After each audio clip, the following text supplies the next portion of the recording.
Բարև ձեզ սիրելի հետևորդներ, այսօր մեր կողմից շատ սիրված հյուր ունենք, The Clinic-ի ուռուցքաբան եւ սարկոմաների կենտրոնի ղեկավար Ամալիա Սարգսյանը։ Բարև ձեզ Ամալիա ջան։ Շնորհակալություն, որ հյուրընկալեցիք։ Բարև ձեզ, շատ հաճելի է միանալ ձեր ոդքասթին, միշտ հետևում եմ։ Ընկերերիցս, գոլեգաներիցս արդեն շատերն են եղել եւ վերջապես իմերնել ասում որ ինչ որ մեկը ինձ ասում է հետևում ենք չէ ոդքասթներին հայտ լրիվ են խանութ որ մտնում ես ասում են բարև ձեզ բուժկույ ջան մենք ձեր չի դուրս գալիս նոր սերիան ընդ որում կարող եմ ասել այս վերջերս մեր գոլեգներից մեկը Մարիամն էր եկել ու իմ էջում դրել է իր really եւս իմ ընկերներ ովքեր անգամ հայերեն չէին հասկանում իրանք էլ էին նայել այնպես որ անգամ արտասահմանցի լսարան ունեք քույր կենտրոնն է չէ որ համ հյուրեր ենք ունենում շատ սիրելի Clinic-ից համ որ այս թողարկման ժամանակի անպայման կասես թե ինչ լավ պատասխաններ եք ունենում Clinic-ի բուժումներից հետո ամեն թողարկման եւ ամեն ինչ չգիտեմ անգամն է չէ որ նշում ենք Clinic-ի մասնագետների բուժումներից հետո ինչպիսի դրական պատասխաններ են ունենում Այո, պացիենտների։ Ես պատրաստ եմ դա ռուպորով ասել, ոնց որ վստահ եմ իրանց կլինիկայի աշխատանքի վրա ու անընդհատ մենք խոսում ենք ինչ-որ արտասահմանում բուժվելու մասին։ Աստված չանի, եթե ինձ պետք լինի ինչ-որ մեկին ուղղորդել ուռուցքաբանական բնակավարում ինչ-որ տեղ, ես միանշանակ կուղղորդեմ Հայաստանում մի քանի կենտրոններ, որոնցից մեկը հաստատ Clinic-ն է, ուղղորդում եմ ճիշտն ասած ու անցնենք սարկոմաների։ Եվ անցնենք սարկոմաների, հա։ Դե լավ, իրականում դուք ասեցիք, սպասեք, ես էլ ասեմ, որովհետև այդ ամեն ինչը թիմային աշխատանք է ու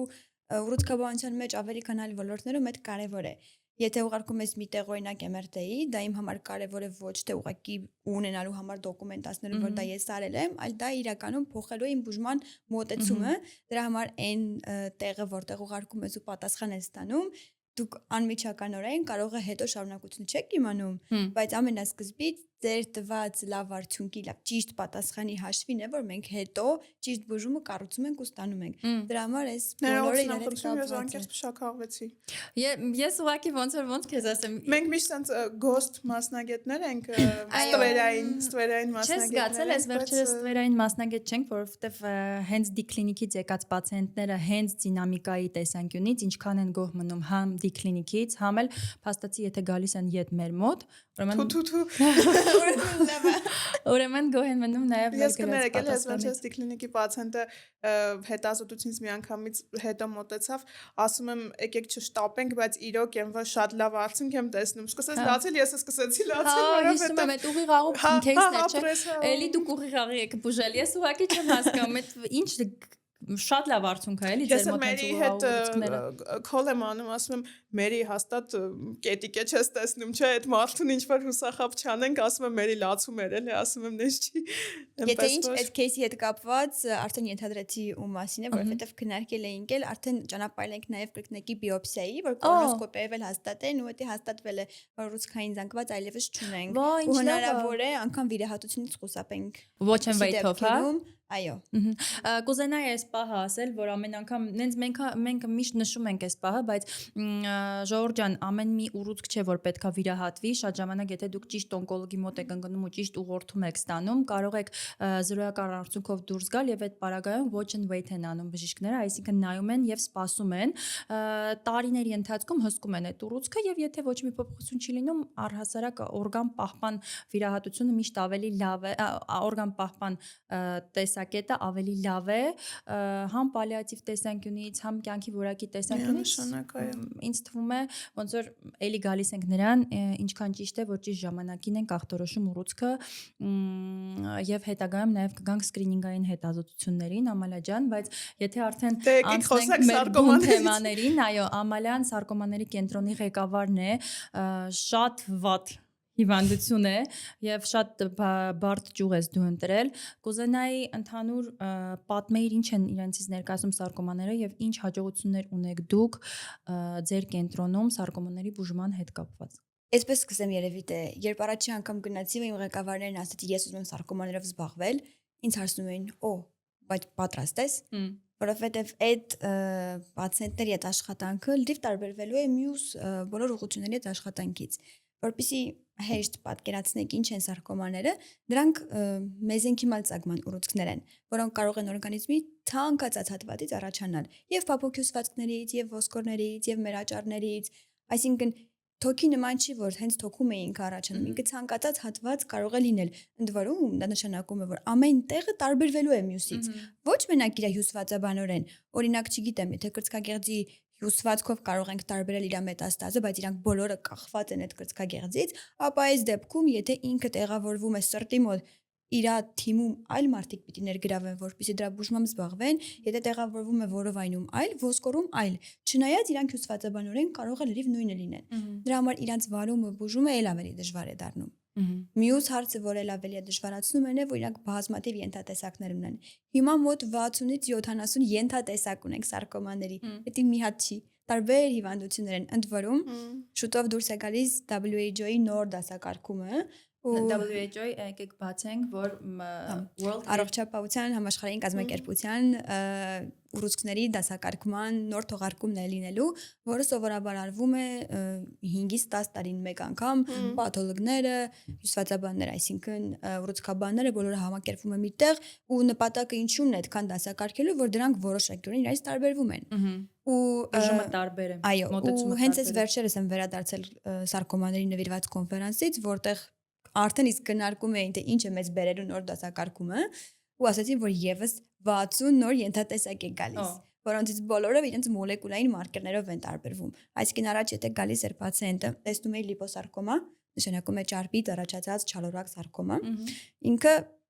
էդ էր։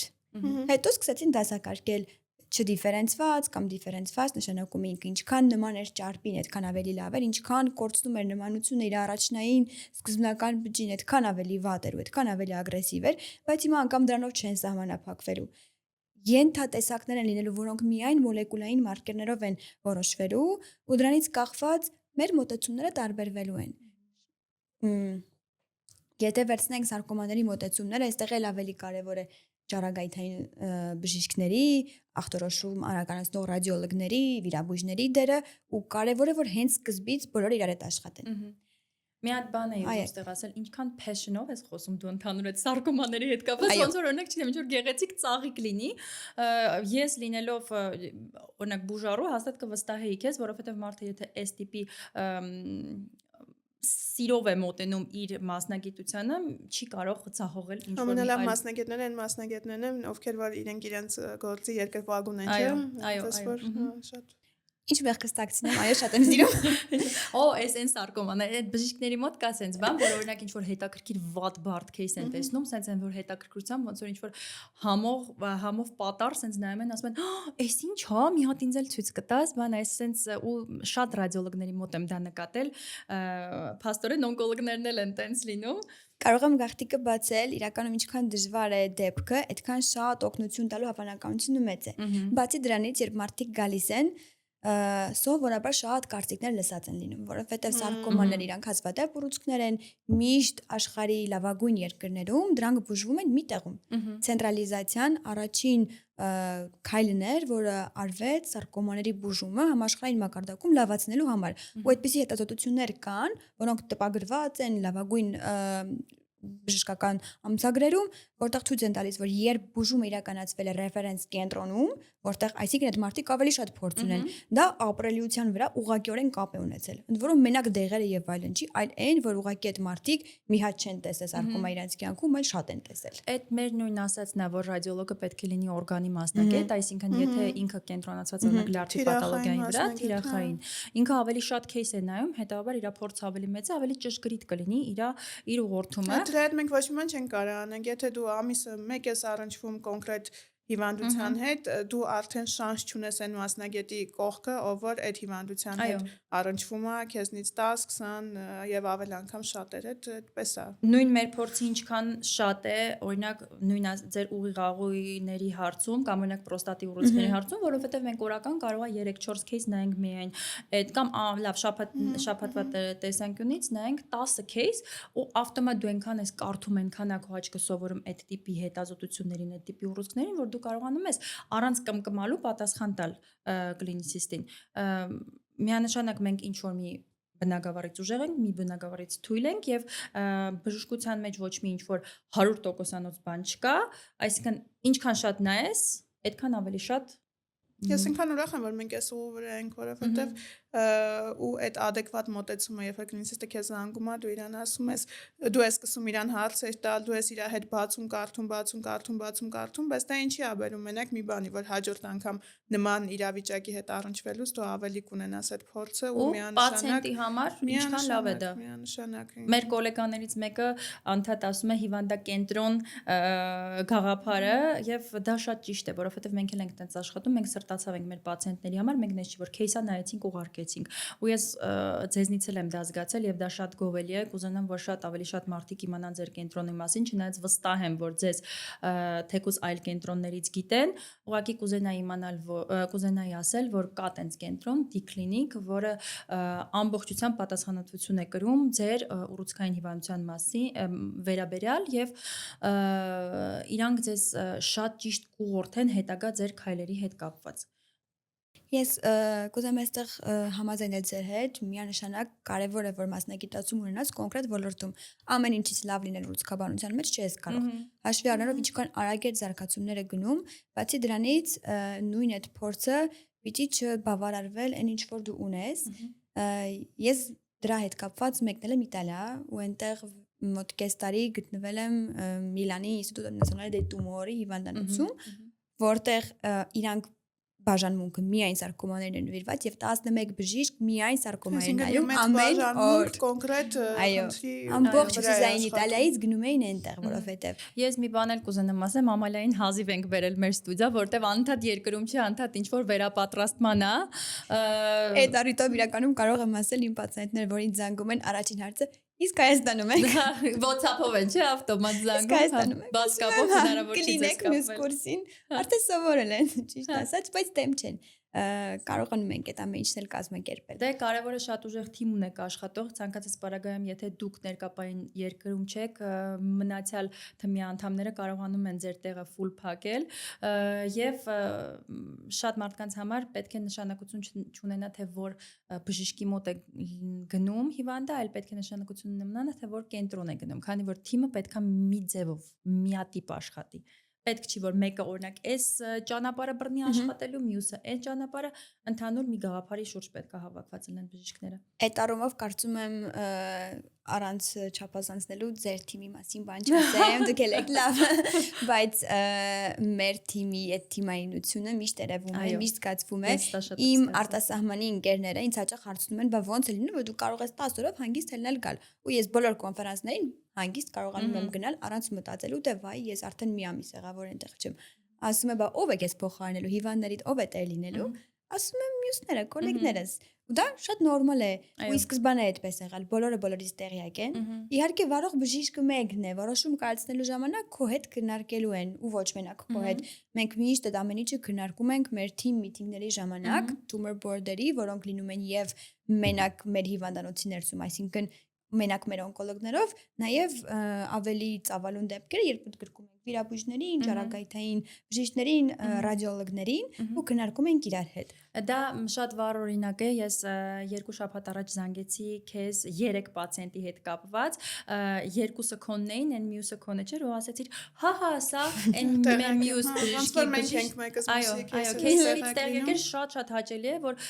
անգամ դու կարող ես ուղղորդել ես որ բժիշկին զանգեմ այդ պարագայում, եթե դա քո քեյսը չի, բայց փաստացի իրանք տեղյակ են բոլորից։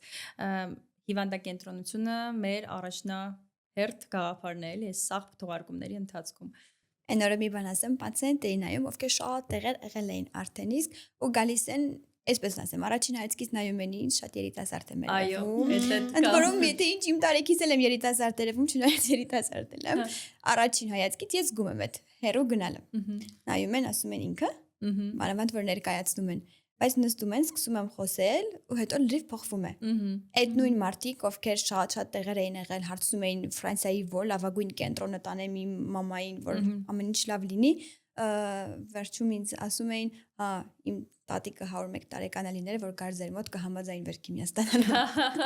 Հա, դուք մարդկանց ճիշտ ուղու վրա դնելու եւ մարդկանց ոնց ասեմ Նաև հետները անկեղծ լինելու։ այո, Ինձ թվում է դա ամենակարևորն է։ Վստահությունը շահելու շատ մեծ փորձ ունեք, դա մեր պահովել է, մեր մոդել է դա գործել, որովհետեւ սա առաջին բառերից ձեր հետ խոսալու շատ բարի դերացական հարաբերություն են ստեղծվել, մի տեսակ այդ մարդկային դիվանագիտությունը պետք է ունենալ։ Ցանկացած մեկը ու դա տարիքի ընթացքում է ձեռք բերվում, զարմանալի է, որ Ամալյան sense երիտասարդ տարիքում այդ ամեն ինչը ունի եւ խոսենք նրա մասին, որ Oncodeli մեծ պատվիրակ է նա, կուզեի խոսել նաև Oncodeli-ի մասին, ինչ է իրանից ներկայացնում, ինչ հարթակ է, կուզենամ, որ բոլորը իմանան դրա մասին։ Կտրուկ անցում էր կատարում, այսպես ասեմ, երբ երկու գործ իրար հետ փորձում ես համատեղել, մեկ դժվար է, բայց մեկը մյուսին ոգևորում է, մոտիվացնում է ու կարող է օգնել։ Oncodeli-ն միջազգային մեդիա հարթակ է, որը միայն ուռուցքաբանական լուրերին է նվիրված։ Դա Հայաստանի հետ, այսպես ասեմ, կապ չունի, կապ ունի այնքանով, որ մարդիկ կան, որ այստեղ են։ Նա բոստոնյան գրանցված կազմակերպություն է եւ հիմա դարձել է աշխարհում ամենամեծ ծավալ ապահովողներից, եւ եթե մենք նայում ենք իրանց engagement-ները, BBC եւ CNN-ի չափ մարդիկ հետաքրքրվում են ու նայում են։ Ընդ որում հաշվի առեք, որ սա միայն ուռուցքաբաններին է նվիրված։ Այո, ես շատ կուզենայի սրա վրա շեշտադրում անել, որ Հայաստանից աշխատող մարդիկ կարողանում են ապահովել նենց որակ, որ միջազգային հարթակներում մենք ոչ թե ճանաչված լինենք, այլ առաջին տեղերում լինենք։ Դա շատ գովելի է, ձեր մեջ շնորհքն է, ձեր թմի մեջ շնորհքն է, ձեր ղեկավարի շնորհքն է։ Այո, միշտ Գևորգ Նայիրիչը Թամամյանը ասում է մեծ մտածեք։ Ես առաջի օրվանից իրան տեսնելուց ասում է փորձեք, եթե չկարողանաք արևին հասնել, աստղերին կհասնեք։ Ու միշտ մեր սահմանները ասում ենք, եկեք կազմակերպենք կոնֆերանս, կհրավիրենք այդ առողջապահության համաշխարհային կազմակերպության նախագահին։ Առաջին հարցը լինում է ինքը կգա, ինչի պետք է գա, ինքը տեսնում եք ով է, ասում է դու փորձի։ Ու եթե ինչ այդ նույն կոնֆերանսի բացում արեց առողջապահության համաշխարհային կազմակերպության նախագահան։ Ես չէի կասկածում ճիշտ է։ Ու այդպես բոլորին է։ Ու սկզբում ես որ գնում էի դուրս Հայաստանից մի հատ մասնագետ է եկել։ Նայում ենք ես որպես ինչ որ երկրից, որտեղ ենթադրում են երևի որ մենք ռադիոյով ենք լուրերը լսում։ Իմիջիայլոց հետո այդ փոխվում է, բայց ամենայն դեպս։ Ու հիմա որ գնում եմ ESMO-ի, որը Եվրոպական օնկոլոգների ասոցիացիայի ղեկավարն է, այդ պրեզիդենտի հետ արդեն մոտ ենք Oncodeli-ով եւ մյուս հարցերով ու կարողանում ենք գնալ իր այդ զրուցել իրան հարց տալ այն մյուսին եւ այլն ու իրանք տեսնում են որ մենք այդքան հետ չենք։ Ոչ միայն հետ չենք, այլ նաև ասում են Հայաստանում ինչ է կանում, որ այսպեսի թիմ եք հավաքում, որովհետև դա մենակ ինձ չի վերաբերվում, իմ շատ կոլեգները բազմաթիվ հաջողություններ ունեն միջազգային ասպարեզում, որոնք փոքրիկ Հայաստանը կարող է այնքան մեծ բան փոխել, փոքրիկ Հայաստանից մի քանի հոգի կարող են գնալ հասնել Չիկագո 40,000 օնկոլոգ կազմակերպող կոնֆերանսի ժամանակ կազմակերպել մի այնպիսի միջոցառում, որին կուզենան մասնակցել բոլոր ղեկավարները եւ բոլոր մարդիկ ում հերթ կունենանք ներս ընդունելու։ Այստեղ հարկ կլինի նշել Ռեյմոն Դամաջյանի մասին, որը MRT սարքի հեղինակ է, այո, ոնց որ հայ մասնագետ, փաստորեն տենց մեծ բեկումնային բան արեց բժշկության եւ ճառագայթային ախտորոշման մեջ, մենք շատ հպարտ ենք դրանով եւ մենք նրան հյուրընկալեցինք մեր ասոցիացիայի բարձր հովանու ներքո հյուրընկալեցինք Հայաստանում, անգամ իր հետ նկար ունենք, ինչքան sense ոնց որ պատվավոր բան է, չէ՞ դա, որ ու մենք հայերս մեր մյուս հայերի հաջողությունները սիրում ենք նշել։ Այո, մի վարքան, ոչ միշտ, այս տաղավարում հա շատ է, շատ լավ, հին հաջողության ասածներին գոնե։ Հա, գոնե։ Մեր Նոբելի մրցանակագրին գիտենք, մեր MRT սարքին ես բոլորին էտի ասում եմ։ Ինձ վերջերս ընկերներից մեկը ասաց, այդ ոդկասթը նայում եմ, նստած իրար եք գոռում։ Իրականում տենց է, բայց փաստացի ես բոլոր մեր հրավիրված մասնակիցներին ամեն ինչ օբյեկտիվ է, իրականում եթե մենք ինչ-որ մի բանից դժգոհ լինեինք, միանշանակ դա ոդկասթի ժամանակ էլ է ասվում, եկեք օբյեկտիվ լինենք, մենք մեր թերությունների մասին ենք խոսում ոդկասթի ընթացքում, բայց եթե կան ինչ-որ ուժեղ կողմեր, միանշանակ պետք է նշվեն։ Ու ինչքան կարևոր է հիմա մեր հետևորդների ու լսարանի համար, ովքեր որ նայում են ուռուցքային սպեկտրը, այն հիվանդությունների այն սպեկտրն է, երբ որ մարդիկ դիագնոզ են ունենում ու առաջին ինչի մասին որ մտածում են, որ երկիր գնան, ոնց հնարավորություն ստեղծվի, գնան, չգիտեմ, Գերմանիա, Ֆրանսիան ու Եվրոպա, Ամերիկա եւ այլն։ Ու այս մասին ես կուզեմ խոսել։ Այ դոկտորը նշում է ինչքան բան է կատարվում մի փոքր Հայաստանում ու փաստացի մի փոքր կենտրոնում, մի փոքր կենտրոնում, հա, ու փաստացի ոչ հայ մասնագետներն են հիացած հայ մասնագետների աշխատանքով, այնպես որ թող լսարանը իմանա, որ նույնիսկ ամենաբարդ խնդիրներով, ամենահազվագյուտ սարկոմաներով զբաղվում են Հայաստանում, բուժում են, լավ ռեմիսիաների են հասնում, այնպես որ շատ կարևոր է այս ամենը։ Իմ շատ իտալացի ընկերներ հարցնում էին, բայց ձեր մոտ գործի տեղ չկա։ Իրականում շատ հաճելի է, չէ՞, sense բաներ լսելը։ Իրականում մեր ռադիոլոգ գործընկերներն էլ արտասահմանում երբեք մեզ չեն նայում որպես օրինակ, չգիտեմ, ցածր գիտելիքով մարդկանց, մեր օրինակ անձամբ վերապատրաստումների ժամանակ միշտ ինձ հարցում են առաջնահերթ, բա դուք անգլերենը որտեղ եք տենց լավ սովորել, երկրորդ ամեր ասում եմ դպրոցից, Ժողովուրդ ջան, ուղղակի լավ դպրոց եմ գնացել, երկրորդ հերթին էլ ասում են, բա որտեղից գիտես այս հիվանդության մասին։ Հա, այդ ամենաշատն է ռադիոպեդիա, որ ռադիոպեդիան է, չէ՞, որ մի խոսքով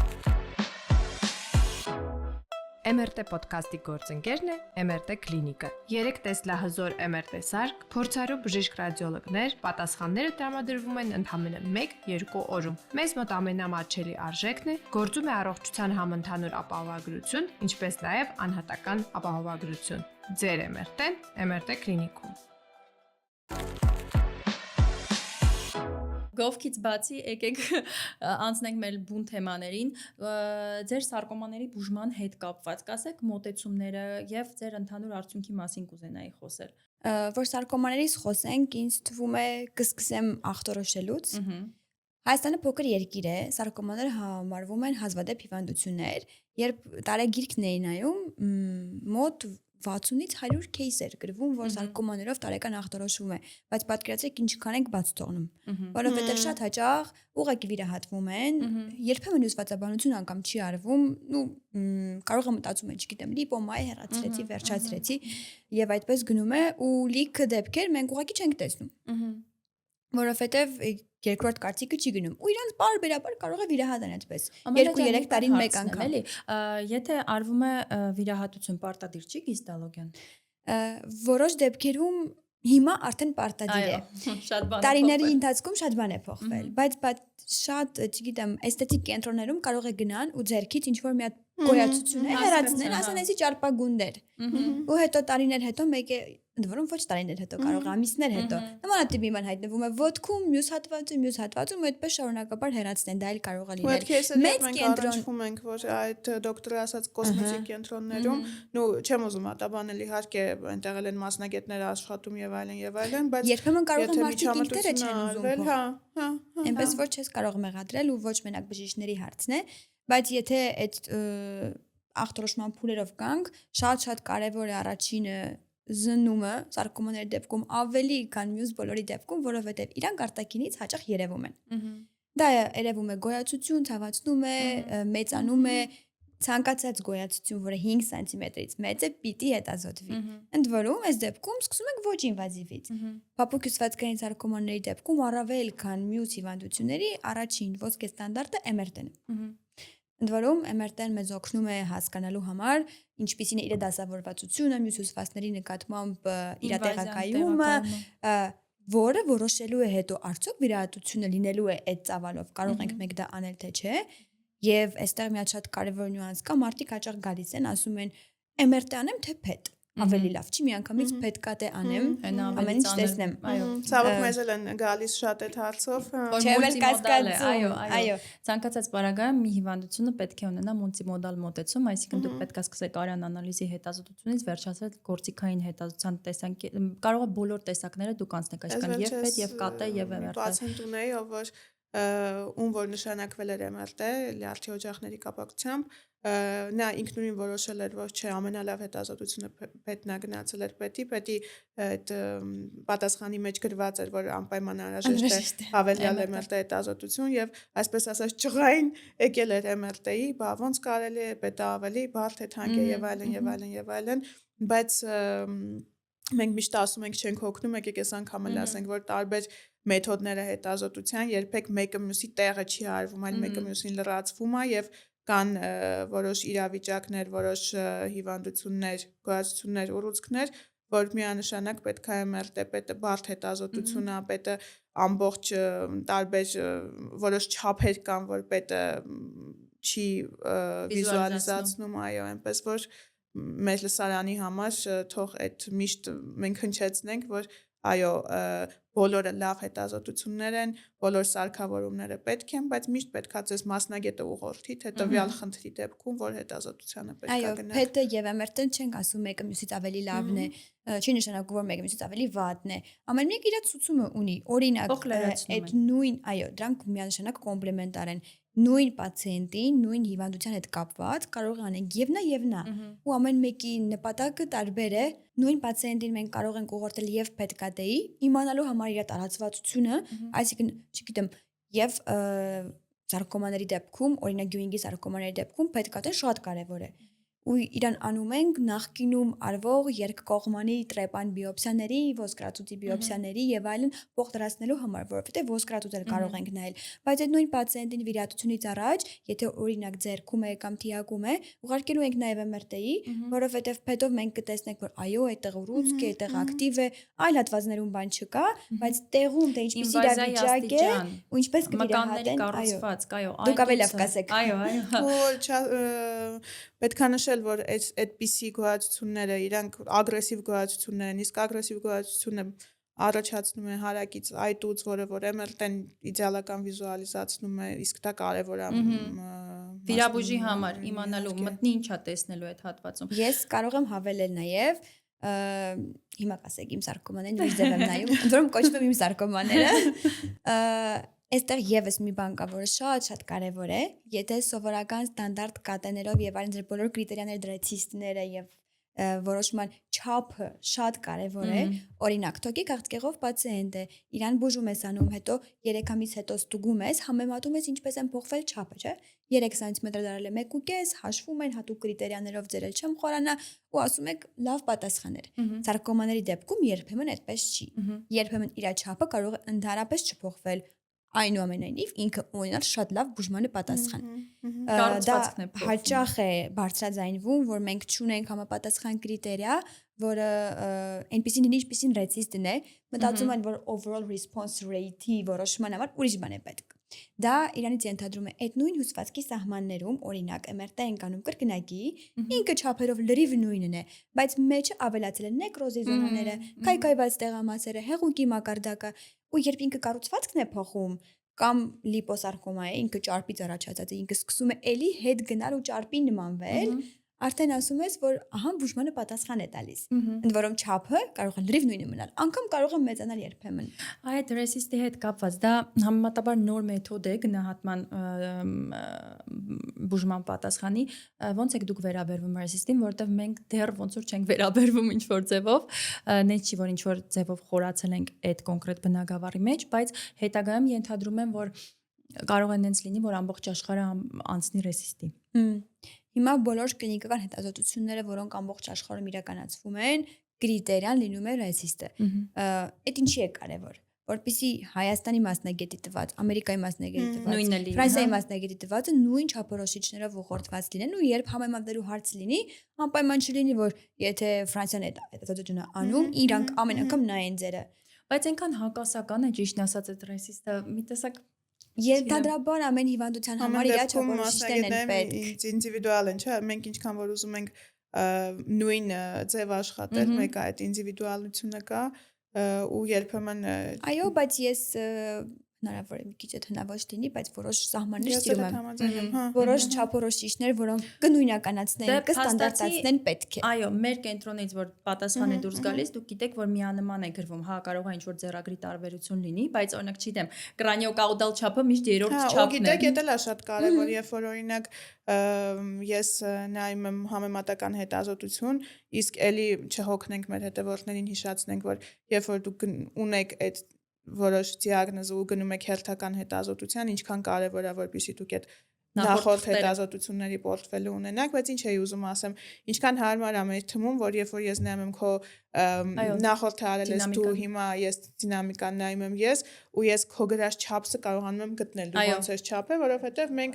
կոպիտ ասած իրար նման ենք աշխատում ու դա էլ է կարևոր միշտ դա ռադիոլոգի կողմից երկակի, երակի, քառակի աշխատանք է, որովհետև մենք չենք զլանում ու միշտ նախորդի վրա էլ ենք այդ չափումները տալիս, որովհետև կլինիցիստի համար 1 մմ-ը, 2 մմ-ը միշտ կարևոր է, որովհետև այդ 2 մմ-ը 4 հետազոտություն առաջ եղել է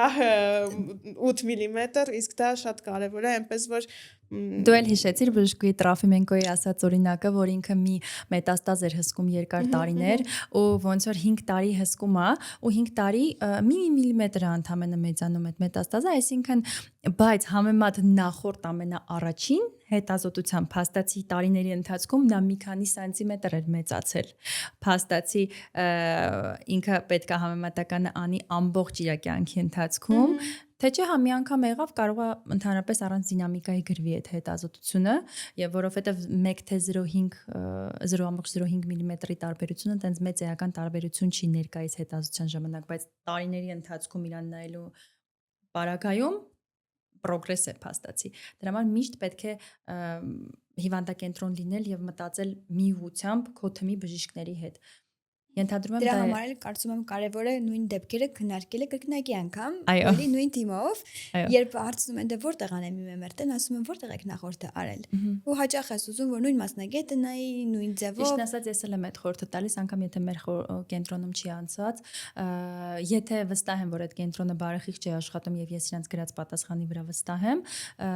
ենթադրաբար ուղարկում եմ իրանց մոտ։ Բայց ամեն դեպքում նշենք, որ եթե ուրիշ կենտրոնում արված ու եկել է մեր մոտ, մենք չենք զլանում, անկախ նրանից ինչքան ենք մենք հարգում ուրիշ կենտրոնի մասնագետին, բայց չենք հիմնվում իր գրած չափի վրա, որովհետև այս պահին ես եմ չափում, նախորդ հետազոտությունը պարտադիր բացում եւ մեր ձեռքով չափում ենք, մեր արած չափի վրա ենք այդ դինամիկան տալիս։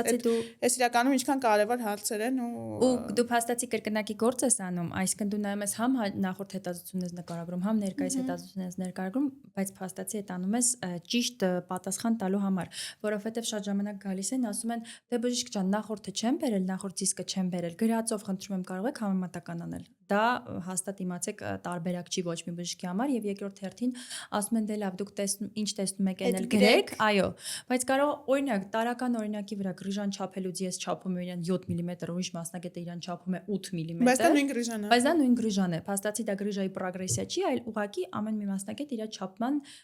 ձևը ունի, դե բարձր դա ստանդարտիզացված է եւ շատ չափելու, քիչ չափելը մի քիչ ոչ պրոֆեսիոնալ է, բայց այդ 1 մմ-ի տարբերությունը իհարկե հետագա բուժման համար մեծ նշանակություն ունի։ Ինչևէ շատ ինչ որ խորացանք մեր ընդհանուր թեմայից, եթե վերադառնանք սարկոմաներին, խոսացինք դրա մասին, որ սարկոմաների չափերը կարող են չփոխվել, բայց նրանց կառուցվածքը կարող է փոխվել, բայց չկա ինչ որ հստակ guideline, որ ասես սարկոման response կա թե չէ։ Այո, սարկոմաների դեպքում ամեն ինչ մի քիչ ստանդարտից դուրս է գալիս։ Եթե գալիս է այլ ուռուցքով պացիենտ, օրինակ կրծքագեղձի կամ ձվարանի կամ թոքի, գիտես, որ այս guideline-ը բացում ես, այս մուտացիաների դեպքում բուժումը սկսում ենք այսպես, այս ստադիայի դեպքում բուժումը սկսում ենք այնպես, հետո անում ենք վիրահատությունը, հետո անում ենք սա։ Եվ բոլորը ավելի հեշտ է կողմնորոշվել։ Սարկոմաների դեպքում guideline-ները իհարկե կան, մենք դրանցից բոլորը օգտվում ենք, բայց ամեն ինչը շատ բան կախված է այդ պահին ինչ կասի վիրաբույժը, այդ պահին ինչպես կգնահատեն հիվանդի վիճակը ուռուցքաբանը, ինչպես է տեսնում ռադիոլոգը։ Ու այս ամեն ինչի արդյունքում նոր որոշում ես կայացնելու բուժմանը։ Մարդիկ հաճախ գալիս են ու ասում են, եթե սարկոմա է, այս շատ վատ է, գիտենք, գոնե վիրահատենք, հեռացնենք։ Ու շատ հաճախ իրանք վիրահատված են լինում ոչ մեկ անգամ, մի քանի անգամ։ Այն դեպքում, երբ աշխարհում շատ բան է փոխվել ու հաճախ հիմա միանգամից չեն վիրահատում, կարող է սկզբում պետք է դեղորայքային բուժում անցկացնել, որպիսի արդյունքը գնահատել ու հասկանալ հետո վիրահատությունից հետո իմաստ կունենա եւս մեկ անգամ այդ բուժումը անել թե չանելը։ Սարկոմաների դեպքում մյուս հարցը, որ մարդիկ միշտ բարձրացնում են, լինում է այն իսկ նոր դեղերից ինչ կա որ կարող ենք անել կամ կարող եմ դուրս տանել հիվանդին։ Ինչ եք կարծում, եթե տանեմ ավելի լավ կապրի, թե չէ, գիտեմ, որ այստեղ շանս չկա։ Եթե մի հարցնում են, ասում եթե քույր ունեք, որը Գերմանիայում է տանելու այդ ամենալավ հիվանդանոցը ու վաղ բուժում է կազմակերպելու ու ինքը այդպես ավելի ապահով է զգում, իհարկե, հենց հիմա տարեք, ինչով կարող եմ ձեզ օգնել։ Պետք է հայերեն report, որ այստեղ այս են կարել, ես ձեզ կօգնեմ կտամ, ընդ որում մի անգամ չէ որ տալիս եմ։ բայց դա ժամանակ է անցնելու եւ այլն, միշտ չէ որ Գերմանիայում ցանկացած կլինիկա նույն լավ արդյունք է տալիս։ Իրանք ունեն շատ լավ կենտրոններ, բայց ունեն նաեւ սովորականները, որոնք զիջելու են անգամ Հայաստանի շատ կենտրոններին։ Երբ գալիս է պացիենտը մեր մոտ, մեր կլինիկում, մենք հնարավորություն ունենք դեպքերը քննարկելու մեր Իտալիայի մասնագետների հետ։ Ամեն անգամ երբ գալիս է, իրանց թղթերը վերցնում ենք, մեր պաթոլոգներին խնդրում ենք սլայդը սկան անի, որովհետև դա եւս ունենք Հայաստանում ու քննարկում ենք դեպքերը իրանց հետ։ Փաստացի, երբ տեսնում եմ, որ ինչ որ առաջարկ է լինելու, որ մենք Հայաստանում կարող ենք կազմակերպել, Հայաստանում էլ կազմակերպում ենք։ Ստանդարտը Հայաստանում կլինի, Ֆրանսիայում, Իտալիայում, թե Գերմանիայում նույնն է լինելու, եթե ճիշտ տեղերից ես օգտվում ու ճիշտ պատկերացնում ես։ Եթե խոսքը գնում է հետազոտական, փորձարարական բուժումների մասին, այդ ժամանակներ ես խորհուրդ եմ տալիս։ Ընդ որում, ես միշտ դա ասում եմ, դրսում իմաստ ունի գնալ, եթե դու ընդգրկվելու ես որևէ փորձարկման մեջ։ Այդ բարձ մարդիկ վախենում են, բայց երբ գնում են դուրս, հավատացեք, նույն մեր հայերը շատ հավեսով մտնում են այդ կլինիկական հետազոտությունների մեջ։ Կարևորը դա դրսում է։ Դրանք լինում են դեղեր, որոնք անպայման չի որ առաջի անգամ մարդու վրա փորձարկվեն, բայց դեռ հաստատված չեն։ Կարող է 5 տարի հետո դա բոլորի համար դառնում է ստանդարտ։ Հիմա դուրս գնալու իմաստը դա է, եթե իր չափորոշիչներով այդ նույն մարդկանց, այդ նույն տեսակի ուռուցքով պացիենտների համար կա բաց հետազոտություն, ինչ որ մի դեղորայք, որը կարծես թե լավ արդյունք է տալիս, այդ ժամանակ խորհուրդ եմ տալիս գնացեք։ Հայաստանում քիչ բաներ եք ասում, իրոք շատ ինչքան ինֆորմատիվ են մեր ոդկասթները, որովհետև ես օրինակ ես այնքան հետաքրքրությամբ եմ լսում ու հենց այդ էի մտածում մարդկանց համար էլ ինչքան ինֆորմատիվ սա կլինի, որովհետև մարդկանց առաջի հարցերից մեկն է, արդեն ես հերթականությունը գիտեմ, ինչեւ իրանց հարցերը հերթով իմ հարցերին պատասխանը տալիս եմ, ինձ ասում են որ շատ երկար եմ խոսում պացիենտների հետ։ Դուք շատ ճիշտ ու դիպուկ ու թիրախային եք խոսում։ Եթե գալիս են, ինչի եմ սիրում օրինակ կլինիկում կոնսուլտացիան կազմակերպելը, որովհետև այնտեղ ես միշտ ունեմ իմ առանձին սենյակը, որտեղ ամեն պացիենտի համար երբ ժամը գրվում է, հաշվվում են 1 ժամ։ Կոնսուլտացիայի համար ոչ մի տեղ երևի այդքան երկար հնարավորություն չեն տալիս, ու ես այդքանը միշտ օգտագործում եմ, երբեմն ավելի ինձ ասում են սկսեց էլի։ Չէ, ես վստահ եմ, որ հիվանդի տեսանկյունից որ նայես, մտածում ես ինչքան ինֆորմատիվ է, ինչքան շատ ինֆորմացիա է տալիս բժշկուհին, որովհետև մեր հայաստանյան իրականության մեջ շատ բժիշկներ ալարում են երկար խոսալ, բայց ես իրանց չեմ էլ մեղադրում, որովհետև քանակի տակ ես միշտ պացիենտները